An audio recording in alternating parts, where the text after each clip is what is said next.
Hey guys, it's Little Rocker Cutie 2005, also known as Andre, welcoming you guys back to Late Night Fright. I know it's been a while since I've been on here, but there's just been a lot of stuff going on, moving, technical difficulties, migraines, dealing with 3 cats now.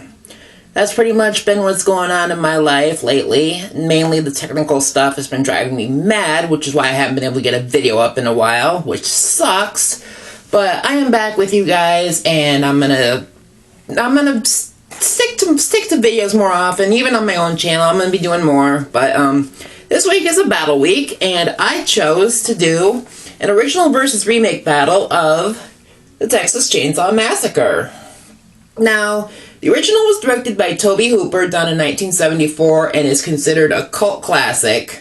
The remake was done in 2003, produced by Michael Bay and directed by Marcus Nispel, who also directed the 2009 Friday the 13th remake. And the story is pretty much the same, where it's five kids, 5 teenagers basically, and they're driving through Texas, and they basically end up someplace they shouldn't be. They basically get attacked by a cannibalistic family, but the story kind of differs in the original and in the remake. So, first round, of course, will be the story, which the story is kind of similar, but I am going to point out some of the, differences. In the original, it's basically, you have a family of 3. You have Leatherface, his brother, the hitchhiker, and you have the cook, who, we don't know his name, he's just known as the cook. And Leatherface isn't actually called Leatherface, they call him Bubba.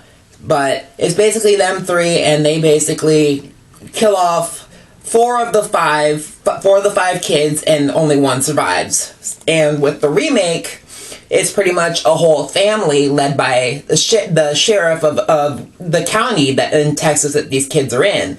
And basically, again, most of them get killed and 1 survives. But with this one, you get kind of a cool twist ending where the survivor actually runs over the sheriff and just backs up, runs him over, backs up, runs him over, which is a pretty cool way to end it.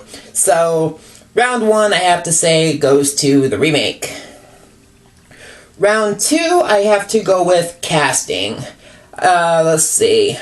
With the original, you had Marilyn Burns, may she rest in peace, as Sally Hardesty. You had Jim Cito as the cook. Edwin Neal, he was the hitchhiker.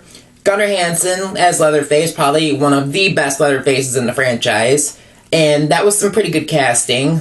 With the remake, it was Jessica Biel as Erin Hardesty.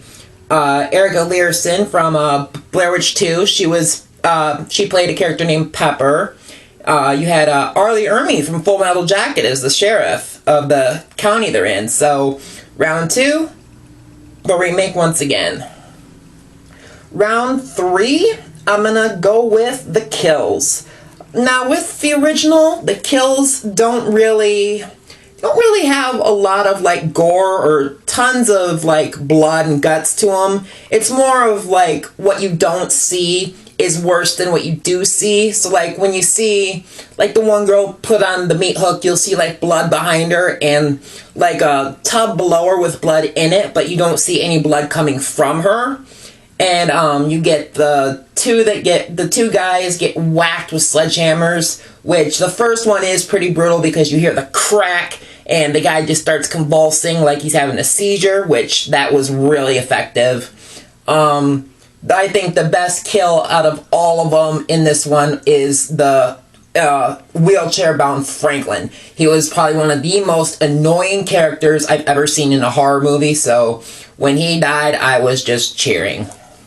Now, the remake, I will say, has definitely got more gore and more blood going for it. I mean, there's one scene where one of the characters gets his leg cut off. I think he gets caught, one gets caught in a bear trap or something like that. I might be wrong on that, but I know they do the meat hook thing again with the guy who gets his leg cut off. There's actually a scene where Jessica Biel and Erica Learson are trapped in the van that they were driving in, and Leatherface shows up and kills another one of their friends. But when Jessica Biel turns the headlights on, you see that Leatherface is actually wearing Jessica Biel's boyfriend's face. So I think that was pretty effective. And then, of course, the death of the sheriff really takes the cake. So round 3, the remake. Round 4 is going to go with, let's see, I think I will go with direction and writing. The original, as I said, it was directed by Tobe Hooper, written by both him and a man named Kim Henkel. They did a really good job on it. Tobe Hooper did a great job directing, of course. Marcus Nispel was the one who directed 2003, like I said, and Scott Kosar is the one who wrote it. But it was based on the original screenplay, which is cool because they did take a lot of the original elements from the original and put some of it in here, but they made it their own, which is cool. So, again, remake takes round 4.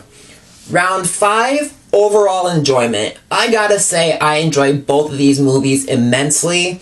They are both classics in my eyes, but I can't pick one over the other, so round 5 is definitely gonna be a tie. Oh, excuse me. With a total of 4-1, the winner is the 2003 Texas Chainsaw Remake. And I hope you guys enjoyed this video. I will be back next week with the next theme. Once again, I am Lil Rocker Cutie 2005, also known as Andre, telling you to enjoy life, enjoy some Skittles, enjoy some Starburst, keep it forever horror, guys. And in the immortal words of my faithful partner Chris, or Buffy Xena Man over on my channel, he always says, eat some chicken. I'll see you guys next week on Late Night Frights. Take care, guys.